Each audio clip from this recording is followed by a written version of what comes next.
Olá pessoal, tudo bem?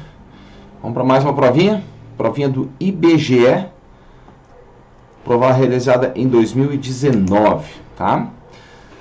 Dezembro, né?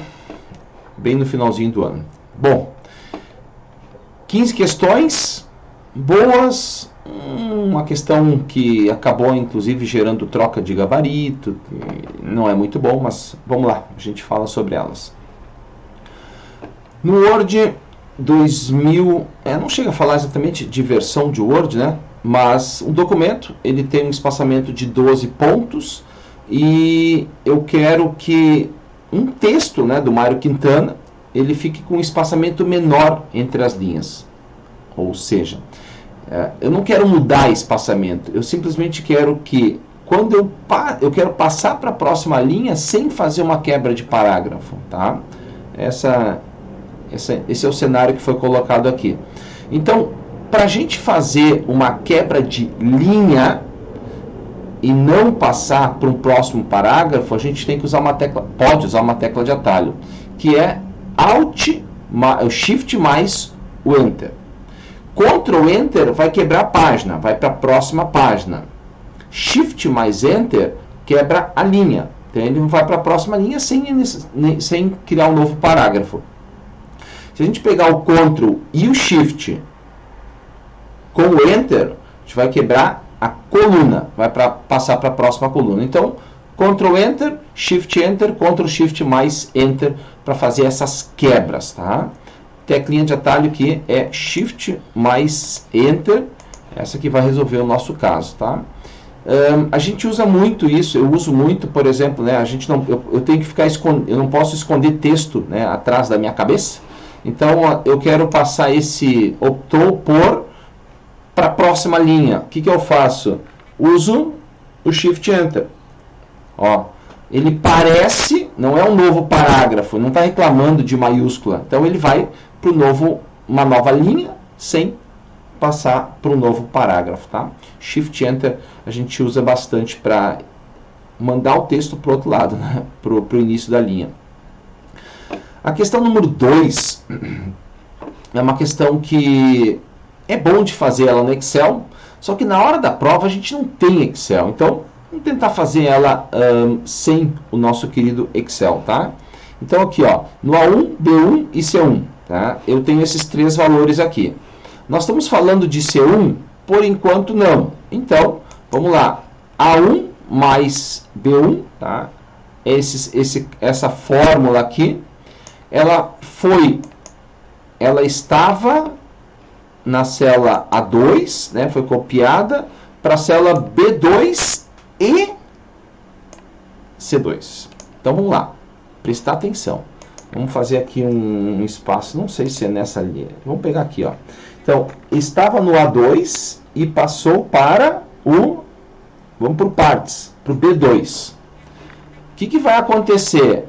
O número ficou igual. Número ficou igual. A letra aumentou uma. Então, nesta fórmula aqui, eu vou aumentar uma letra para quem não está amarrado. Tá? Vamos lá. Vou fazer ela bem detalhadamente aqui. Eu sei que eu desapareço um pouquinho, mas é que o teclado está no outro lado, né? Isso aqui mais B1. Então, isso vai se transformar no quê? Eu tenho que adicionar uma letra para quem não está amarrado. O amarrado é o símbolozinho de dólar na frente, né? Então, o A vai mudar, vai virar B1. O 1 está amarrado, nem ia mudar o B. Vou botar ele maiúsculo aqui. Mas o B está amarrado, ele está preso, ele não vai mudar. Referência, no caso aqui, mista, né? Então, o B vai ficar igual. B1, tá? Então, o que vai acontecer? Eu vou pegar o B1 e somar ele duas vezes. Qual o valor que eu tenho em B1? Eu tenho 20. Então, é 40 a nossa resposta. Fechou. Ah, mas o outro? Faça exatamente igual, tá? A gente vai mudar duas letras. Então, vai passar a ser, vai ser o B1 aqui, vai ser o C1 mais o B1, tá? o C1 é 45, mais 20 vai dar 65. Tá? Se a gente fizesse o primeiro... Opa, desculpe. É o coronavírus aí. Se a gente tivesse feito só o primeiro, já resolvia a nossa questão, né? Tá? Então, letra B aí. Eu sei que é um pouquinho chato de fazer sem o Excel, né? É mais complicado de demonstrar, mas na prova a gente não tem. Então, eu tenho tentado não usar. Né? Mas se vocês testarem lá na hora, lá no Excel, vai funcionar direitinho, né? Letra C, Canadá. Resolução. Essa aqui é uma questão muito teórica, tinha que saber os numerozinhos das resoluções. Eu trouxe uma figurinha, né, que eu recortei ali, com as resoluções. A que está sendo cobrada da gente é essa aqui, tá? 1920 por 1080. Ah, mas eles podem cobrar daqui uns dias a resolução 4K, que a gente já tem há um bom tempo, 8K, 10K e assim por diante. Então, fica a dica aí, com as principais resoluções que a gente tem, tá? Aqui, 1920 por 1080. Essa resolução aqui, por exemplo, HD, ela é chamada só de 720 também, tá? Qual a resolução 720? E essa aqui é chamada de 1080 também, tá? Pode ser. Vamos lá. Letra B é a nossa resposta aqui, tá? É uma questão de decorar. Essa aqui é a resolução padrão aí para muitos notebooks básicos, sim, normal, né? O Full HD já é um nível um pouco mais alto. Tá? Vamos para a questão número 4, questãozinha tranquilaça, né? Quais desses protocolos são protocolos de correio eletrônico? SMTP sim, é o protocolo para envio e o principal protocolo do correio eletrônico. É o mais importante de todos. POP é o protocolo para receber. E MAP é o protocolo também para receber. O SMTP envia, seu e-mail está partindo, lembram disso? Né? A gente falou em muitas aulas. Seu e-mail está partindo, então é o protocolo para saída. O POP e o IMAP, a gente vai usar um dos dois, tá? Eles são os protocolos para a gente receber nas nossas ferramentas de correio eletrônico. O POP eles colocaram o número da versãozinha dele, a versão 3. O IMAP não colocaram. Se fosse colocar, seria a versão 4, né? É a versão que a gente utiliza dele, tá? Tanto faz com o número ou sem o número, tá? E longe de ser um protocolo de correio eletrônico, nós temos o FTP. O FTP é um protocolo para fazer transferência de arquivos. Não tem nenhuma relação com correio eletrônico, com e-mails, ok? Então, os 3 primeiros, sim, mas o FTP, não, tá? Então, 1, 2 e 3, beleza, né? Do nosso querido Chrome, tá? O que nós temos de possibilidade em relação aos favoritos? Bom, primeiro diz que quando a gente armazena uma página nos favoritos, esta página é guardada no nosso próprio computador e não vai receber atualizações. Não faz sentido nenhum, né? A ideia dos favoritos é guardar o link apenas, para que quando a gente voltar naquela página, a gente tenha conteúdos atualizados. Sim, obviamente que sim, né? Então, a 1 está muito, muito errada, tá? Aqui um ezinho de errada. A 2 diz que quando a gente adiciona algum item na lista de favoritos, eu não consigo mudar o nome dele. Tem que ser o nome original. Não, tem uma opçãozinha lá para editar e a gente coloca o nome que a gente quiser, né? Eu posso chamar de Google Márcio, por exemplo, sem qualquer problema, tá? Então a gente pode modificar o nome do item lá no favoritos, sem problemas. Então essa aqui também está errada, diz que não é possível armazenar com nome diferente. Errado, tudo errado. Alguma tem que estar certa, né? Então a lista de favoritos pode ser organizada em pastas, sim, a gente pode ter arquivos, né? Como se fosse, né? Pode ter os favoritos na raiz e pode criar pastas para organizar os favoritos. Coisas pessoais, coisas profissionais, concurso do IBGE, concurso disso, daquilo. Então, nesse sentido, a gente pode sim organizar em pastas e subpastas sem problemas. C, nossa resposta. Essa aqui teve um gabarito preliminar como C, depois trocaram para E, questãozinha meio chata, tá? Mas vamos entender, a 1 e a 3 são fáceis, a 2 que deu a controvérsia aí. são símbolos. Intranet são sinônimos, símbolos, né?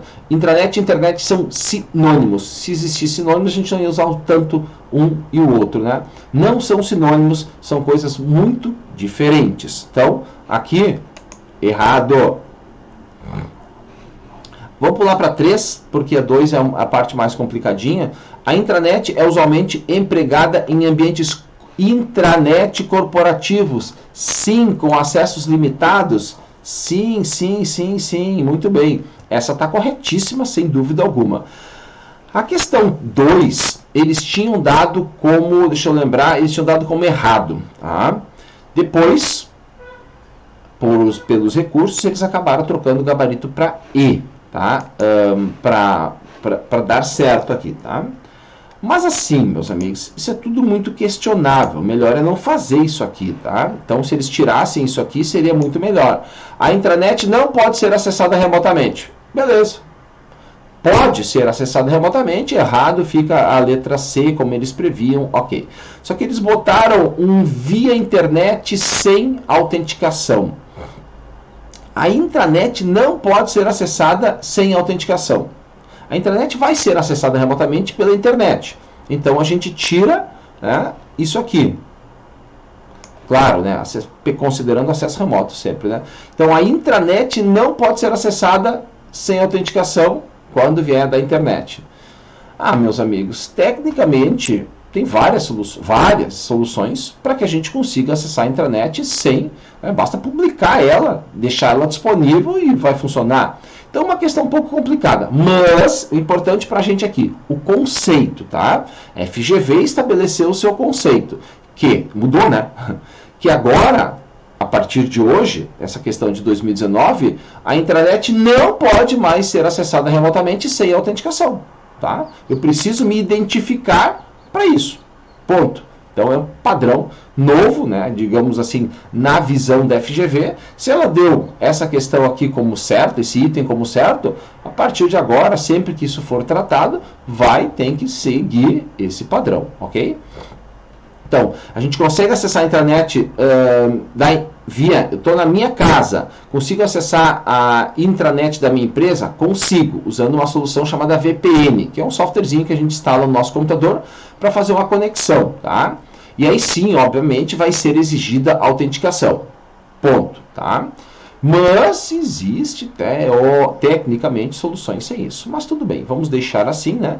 E aí vamos para a letra E, Equador, a nossa resposta, tá? Essa aqui é um pouco mais complicada, porque tecnicamente tem, mas assim, a gente tem que cravar, né, botar na nossa cabeça o conceito que sim, agora, a partir de hoje, precisa sempre autenticação para FGV. Essa questão A7, ela não é muito clara, né? Ela só diz assim, é o seguinte, avalia a planilha, ok, o que tem aqui no B6? Soma de B2 até o B5. Não vai dar 4. A soma não vai dar 4. A média 3, 4, 5, 6 é do B3 até o B5. A média do 4, 5 e 6 é sempre o termo do meio, a média é 5. Então isso aqui também não dá 4.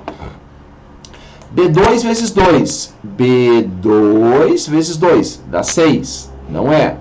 B4. B4 é 5. Então, a única que pode ser é essa aqui. Que faz sentido, né? Eles estão contando os números que existem para cima. Do B2 até o B5, a gente tem 4 números. O 3, o 4, o 5 e o 6. Então, exatamente isso, tá? Claro, precisaria fazer todos esses?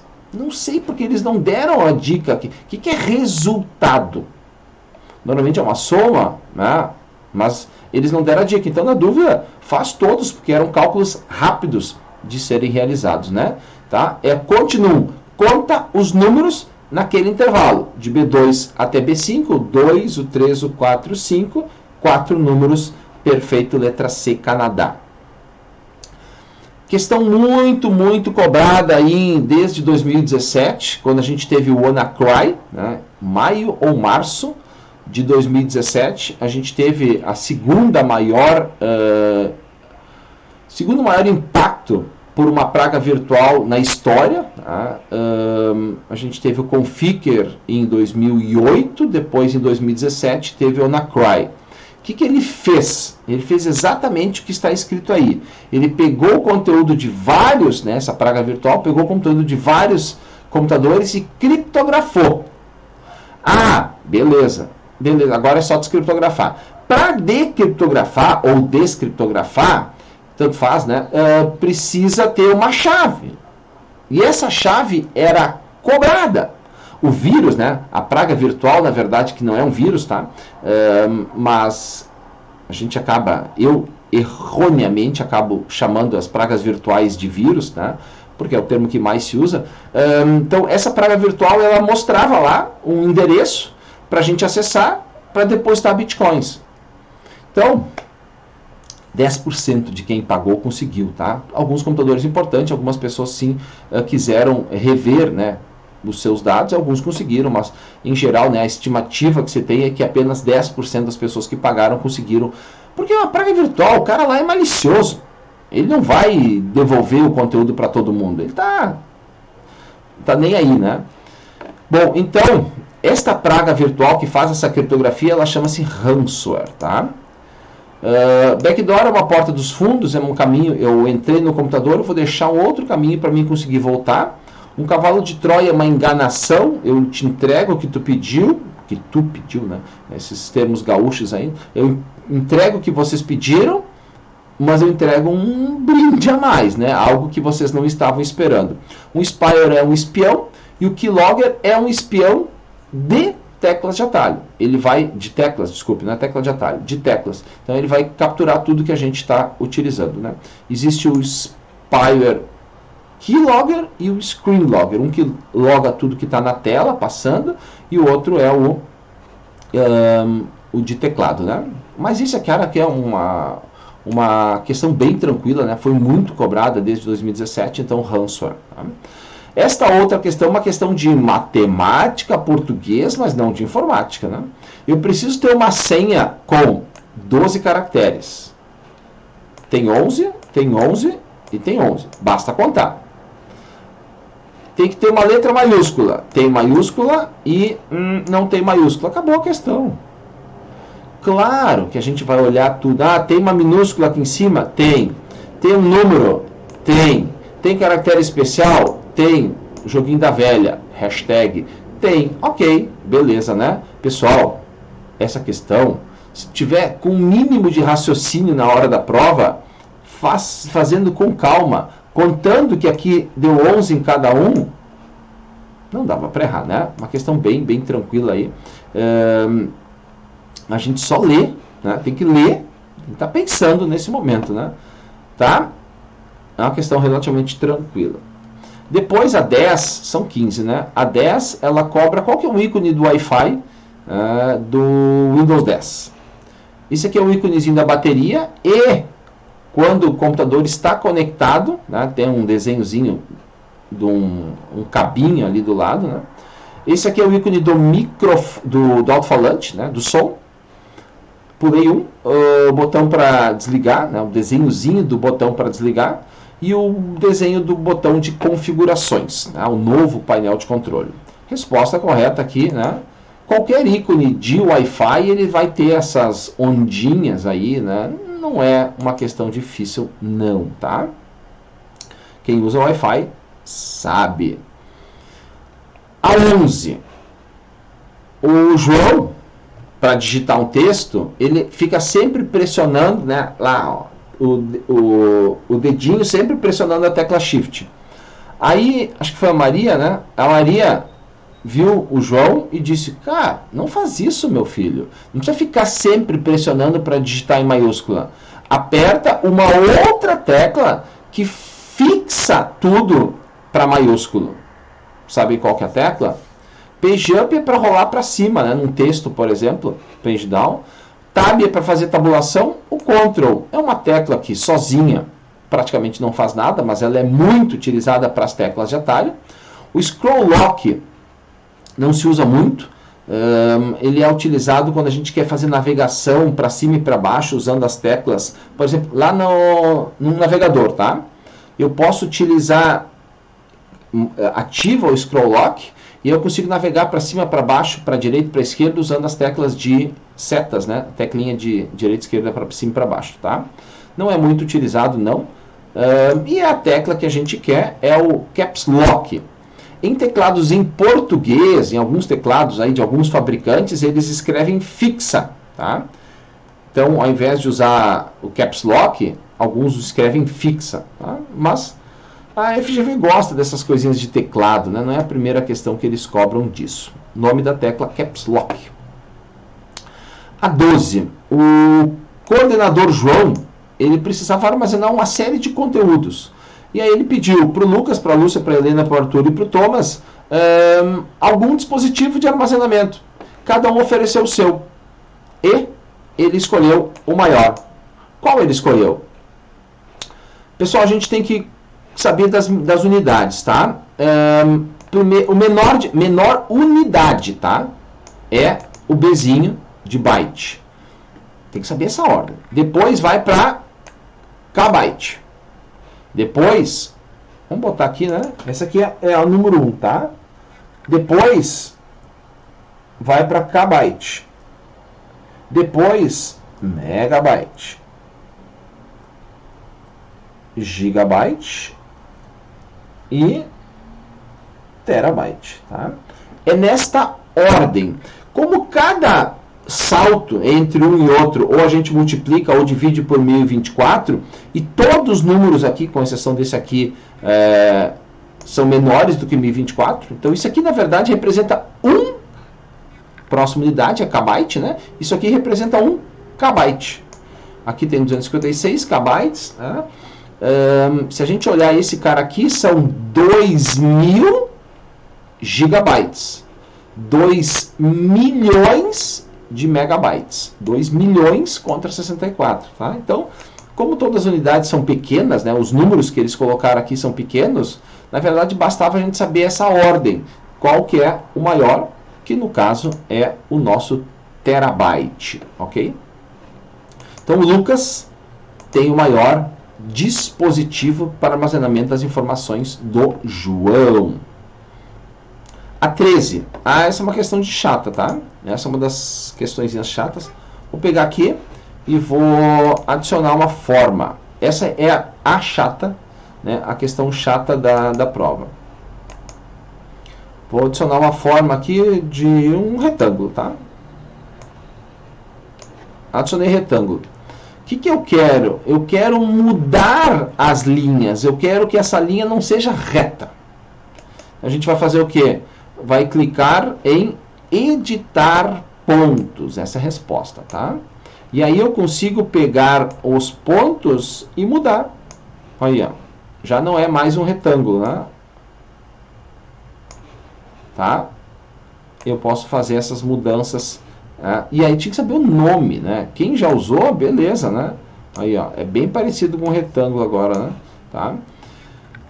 O problema é saber o nome dessa opçãozinha, né? Que chama-se editar pontos. Toda prova tem uma questão chata. E aí é para acertar ou no chute ou quem especificamente olhou aquele conteúdo ali, tá? Mas essa aí, sem dúvida, para mim, é a mais difícil da prova, ok? Editar pontos. E aí a gente pode mudar esses caras aí. A 14 não era difícil. É chatinha, assim, né? Porque a gente tem que olhar aqui e entender o que está aqui. Rio de Janeiro, para mim, está em negrito, né? Comparando com outros aí, está em negrito e itálico, porque está um pouquinho inclinada para a direita. É negrito itálico? Não, não. Cor do realce? Não, nada disso, né? São Paulo está escrito mais para cima. Sobrescrito. Nem tem sobrescrito nos outros. Mas isso aqui não é itálico, né? Vamos combinar que não é itálico. Minas Gerais, isso chama-se sombreamento? Não, isso aqui é taxado, né? Taxado do Sergipe aqui. O sombreamento é o que está no Sergipe. Então, Minas e Sergipe estão invertidos aqui, né? Sombreamento é do Sergipe e taxado é de Minas, tá? O itálico, talvez, do Rio de Janeiro, né? E o Pernambuco, observe que não é uma linha reta, né? O desenho azulzinho, ele não é reto. Então não é cor do realce, não, tá? Como se fosse uma marca texto. Não, não é. Isso chama-se efeito do texto. É um sombreamento que a gente pode dar. Tem ali, tem alto relevo, sombreamento, tem vários efeitos que nós podemos utilizar. Mostrar eles para vocês. Aqui, ó. Então tem contorno, sombra, reflexo, brilho, estilo do número, ligaduras, e aí vai, tá? Várias e várias funcionalidades para dar um efeito especial no nosso texto, tá? Ah, mas eu não sei qual é o efeito que é. Bom, por eliminação, todas as outras tranquilamente estavam erradas, né? Minas Gerais e Sergipe estão invertidos, São Paulo está sobrescrito, Rio de Janeiro, para mim está negrito e itálico. Fechou? Para a nossa última questão, conceito que a FGV já cobrou outras vezes, tá? A palavra meses, ela está usando o conjunto de 4 células. Como que nós chamamos este efeito, né? O que a gente usou para fazer com que o meses fique disposto, né? Usando 4 células. Fácil, né? Vou pegar aqui no meio. Vou botar assim, não precisava ter selecionado, né? Aí eu peguei aqui e uso a opção de mesclar. Se eu quiser centralizar, pronto, já está prontinho aqui, tá? Poderiam dizer que isso aqui é o mesclar e centralizar. Não, mas o que ele está cobrando é combinar diversas células. Não diz que está no meio ou não está no meio. Então, isto chama-se mesclar células, né? Bem tranquilo. É uma coisa que a gente costuma usar para dar efeitos bonitinhos, né? Bom, fica bem mais bonito o meses aqui do que o meses lá na esquerda. Então, sim, letra D, Dinamarca. Meus amigos, encerramos aí mais uma provinha da Fundação Getúlio Vargas, né? Lembrando sempre, não esqueça de deixar o seu like, inscreva-se no canal e espero vocês para a próxima prova. Abraços!